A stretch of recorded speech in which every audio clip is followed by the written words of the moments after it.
ជំរាបសួរបងប្អូនសម្រាប់វីដេអូនេះខ្ញុំចង់ផ្ដល់ជាដំណឹងសម្រាប់បងប្អូនដែលគាត់ចង់រៀនផ្នែកវិទ្យា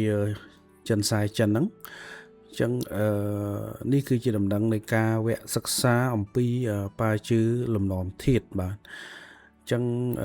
ខ្ញុំផ្ដល់ដំណឹងជូននេះមិនមែនខ្ញុំអ្នកបើកទេគឺលោកគ្រូរបស់ខ្ញុំគាត់លោកគ្រូ Master គីលៀបគាត់ជាអ្នកបើកហើយថ្ងៃដែលសិក្សាហ្នឹងក៏ខ្ញុំចូលរួមរៀនដែរអញ្ចឹងណាអញ្ចឹងដោយសារតែវិជ្ជានេះវាជាវិជ្ជាមួយដែលទស្សន៍ទាយគុតមុតបានត្រឹមត្រូវល្អរហូតទៅដល់90ទៅ95%ដែលយើងទស្សន៍ទាយត្រូវណាដែល5%ទៀតគឺជាករណីដែលពិសេសដែលយើងមិនអាចទស្សន៍ទាយត្រូវប៉ុន្តែអាចនិយាយថាក្នុង90ទៅ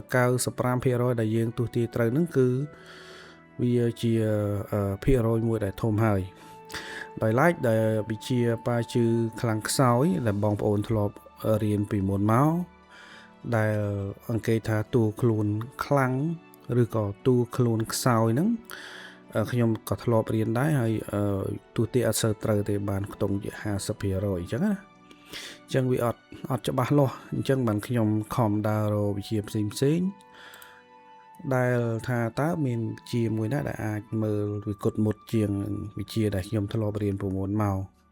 ឥឡូវខ្ញុំមានដំណឹងមួយគឺមានន័យថាយើងមានវគ្គសិក្សាមួយស្ដីអំពីប៉ាជឿលំនាំធាតុបាទ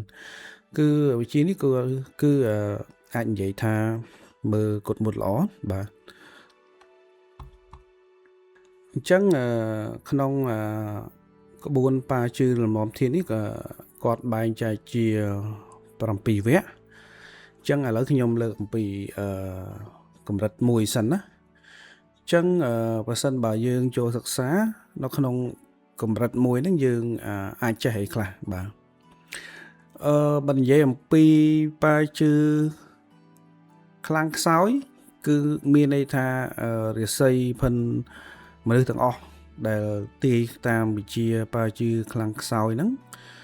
គឺមានតែ3ទេគឺមានតួខ្លួនខ្លាំងតួខ្លួនខ្សោយហើយនឹងមួយករណីទៀតគឺពិសេសតែពិសេសហ្នឹងអត់អាចមើលថាពិសេសហ្នឹងពីអីទេត្រូវតែអង្គុយមើលស៊ីជម្រៅអីចឹងទៅប៉ុន្តែក្នុងវិជាប៉ាជឿលំនាំធាតុនេះគេបែងចែករាសីជា7ប្រភេទបាទជា7ប្រភេទហើយក្នុងកម្រិតមួយដែលយើងចូលរៀនហ្នឹងគឺយើងអាចសិក្សាអំពីខ្សែជីវិតលំនាំធាតុចំនួន4ប្រភេទជាមុនសិនអញ្ចឹង4ប្រភេទហ្នឹងមានអីខ្លះគឺមានខ្សែជីវិតលំនាំធាតុទ្រព្យខ្សែជីវិតលំនាំធាតុអំណាចខ្សែជីវិតលំនាំធាតុផលហើយនិងខ្សែជីវិតលំនាំធាតុទ្រទ្រង់បាទអញ្ចឹងយើងវគ្គ1គេថាវគ្គ1ឬក៏កម្រិត1ហ្នឹងយើងរៀន4ហ្នឹងសិនហើយ4ហ្នឹងយើងមានមួយចំណុចធំមួយទៀតគឺតាក់ទងនឹងតារាពិសេសហើយនឹងតួធាតុពិសេសក្រុមទី1ដោយសារតែអាហ្នឹងវាមានច្រើនណាអញ្ចឹងបានយើងបែងចែកជាក្រុមតូចៗអញ្ចឹងទៅអញ្ចឹងចំពោះពេលវេលាសិក្សាវិញគឺសម្រាប់អ្នកនៅភ្នំពេញឬក៏គាត់ចង់ឡើងមករៀននៅភ្នំពេញក៏បានដែរគឺរៀនផ្ទាល់អញ្ចឹងរៀនផ្ទាល់គឺនៅថ្ងៃទី4ទី5កក្កដាឆ្នាំ2026ហើយសម្រាប់អ្នកនៅខេត្តគាត់ចង់ឡើងមកភ្នំពេញឬក៏អ្នកនៅក្រៅប្រទេសគាត់អាចរៀនតាម Zoom ក៏បានគឺថ្ងៃទី11កក្កដា2026ដល់ថ្ងៃទី2សីហា2026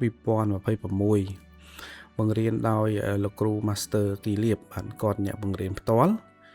ហើយក្នុងពេលហ្នឹងខ្ញុំក៏ចូលរួមរៀនជាមួយនឹងបងប្អូនដែរបាទហើយសម្រាប់បងប្អូនដែលគាត់អត់សូវយល់ច្បាស់ពីហ្នឹងឬក៏មានសំណួរអីបងប្អូនអាចadd ចូលនៅក្នុង group Telegram របស់ខ្ញុំដាក់នៅខាងក្រោមវីដេអូនេះអញ្ចឹងបងប្អូនចូលទៅបងប្អូនអាចសួរ សួរនាំបានមួយសេរីខ្ញុំអាចឆ្លើយបានខ្ញុំឆ្លើយអញ្ចឹងណាហើយពេលបង្រៀនបើអត់ទាន់ខ្ញុំអាចបញ្យល់តាមក្រោយបានអញ្ចឹងដោយសារតែប៉ាជឿលំនាំធាតុនេះយើងត្រូវរបៀបថារៀងជ្រៅរៀងជ្រៅវាអត់ដូចប៉ាជឿខ្លាំងខ្សោយទេដែលរៀនតិចក៏យើងគិតថាយើងប្រើបានប៉ុន្តែយើងមើលគេអត់ត្រូវវាខុសនេះកន្លែងហ្នឹងចឹងបងប្អូនអាចអេដចូលក្រុម Telegram ខ្ញុំទៅខ្ញុំដាក់នៅខាងក្រោមវីដេអូនេះបាទដើម្បីឲ្យបងប្អូនយល់ដឹងពីព័ត៌មានរៀនឲ្យបានស៊ីជម្រៅជាងហ្នឹងក៏បានហើយសូមបញ្ជាក់តិចការទទួលពាក្យបិទត្រឹមថ្ងៃទី24ខែ6ហ្នឹងហើយអញ្ចឹងស្រូតឡើងបើអត់ទាន់ទេគឺអត់ដឹងថាពេលណាដែលគាត់អាចបើកវគ្គកម្រិត1នឹងទៀតទេអញ្ចឹងណាព្រោះមុខវិជ្ជានេះវារៀងរបៀបថាវាព្យាករទៅវាត្រូវពិតច្រើនភាគរយបាទពី90ទៅ95%អញ្ចឹងវាមិនមែនជាមុខវិជ្ជាដែលទីត្រូវបាន50ដោយប៉ាជឿខ្លាំងខ្សោយទេអញ្ចឹងឥឡូវយើងចូលមកដល់កម្រិត2អញ្ចឹងដល់ពេលដែលយើងរៀនចប់កម្រិត1ហើយយើងនឹងឈានចូលដល់កម្រិត2ប៉ុន្តែកម្រិត2អត់ទាន់ដឹងថាការបរិច្ឆេទនឹងបង្រៀននៅពេលណាទេប៉ុន្តែមេរៀននៅក្នុងកម្រិត2នេះគឺយើងនឹងមានវិភាគទៅលើខ្សែជីវិតឯករាជ្យទាំង3ប្រភេទបាទដូចខ្ញុំបានប្រាប់ពីមុនអញ្ចឹងថាខ្សែជីវិតមាន7ប្រភេទវគ្គកម្រិត1គឺមាន4សម្រាប់កម្រិត2គឺមានរហូតដល់3ប្រភេទផ្សេងទៀតគឺខ្សែជីវិតឧត្តមភាពខ្សែជីវិតប្រជែងហើយនិងខ្សែជីវិតមិនទៀងអញ្ចឹងខ្សែជីវិតនេះគេហៅថាខ្សែជីវិតឯករាជ្យគឺមានន័យថាជាលក្ខណៈភាគច្រើនជាលក្ខណៈមេដឹកនាំគេខ្សែជីវិតនេះអញ្ចឹងខ្សែជីវិតនេះគឺមានន័យថាជាប្រភេទខ្សែជីវិតដែលខ្លាំងបើនិយាយសម្រាប់ខ្ញុំគិតថាវាជាខ្សែជីវិតដែលខ្លាំងអញ្ចឹងសម្រាប់ប៉ាជឿខ្លាំងខ្សោយគឺអត់អាចពិភាក្សាស៊ីជម្រៅដល់ថ្នាក់ហ្នឹងទេអញ្ចឹងបានពេលខ្លះមើលសូវត្រូវប៉ុន្តែសម្រាប់ប៉ាជឿលំនាំធាតុនេះគឺវិភាគលម្អិតរហូតដល់មាន7ហើយមានជាលក្ខណៈជាតារាពិសេសឬក៏ជាតួធាតុពិសេសផ្សេងទៀតអញ្ចឹងសម្រាប់កម្រិត2នេះគឺយើងនឹងរៀនអំពីតារាពិសេសនិងតួធាតុពិសេសនៅក្នុងក្រុមទី2ហើយនឹងមានប្រភេទជាធាតុគីមីពិសេសក្រុមទី1បងប្អូនប្រហែលជាឆ្ងល់អាហ្នឹងគឺអីមានន័យថាពេលខ្លះនៅពេលដែលរបៀបថាវាជួបធាតុផ្សេងគ្នាដែលវាដើរដូចថាយើងដល់ឆ្នាំឬក៏ដល់ពេលវេលាដែលយើងជួបធាតុគីមីដែលវាមានប្រតិកម្មជាមួយគ្នាអាហ្នឹងនិយាយពីខ្សែជីវិតអញ្ចឹងវានឹងបង្កើតនៅព្រឹត្តិការណ៍អ្វីៗនៅក្នុងជីវិតរបស់យើងថែមទៀតកន្លែងហ្នឹងណាអូខេបន្ទាប់មកយើងមានព្យាករអំពីជោគវាសនារួមហើយនឹងឧបនិស្ស័យរួមបាទអញ្ចឹងសម្រាប់បងប្អូនដែលគាត់ថាគាត់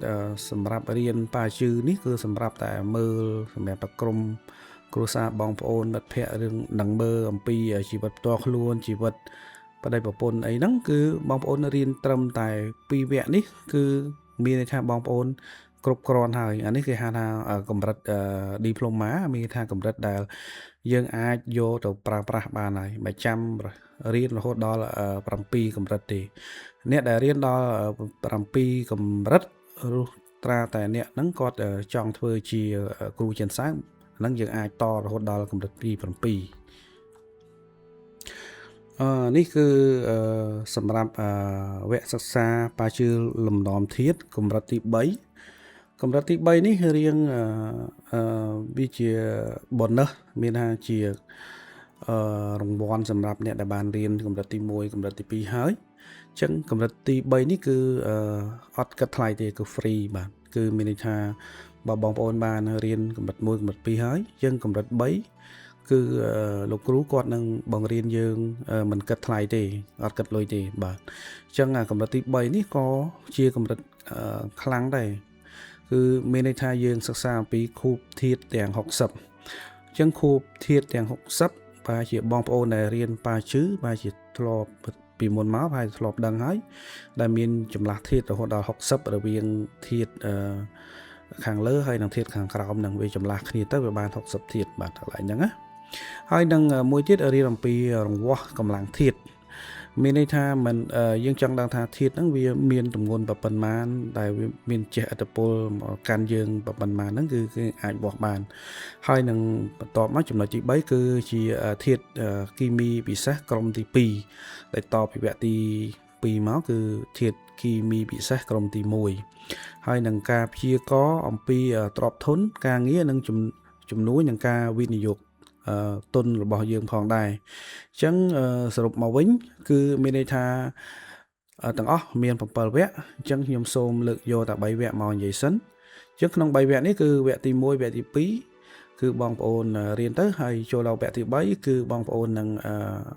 រៀនដោយមិនគិតថ្លៃទេអញ្ចឹងណាអញ្ចឹងបើសិនជាបងប្អូនមានចំណាប់អារម្មណ៍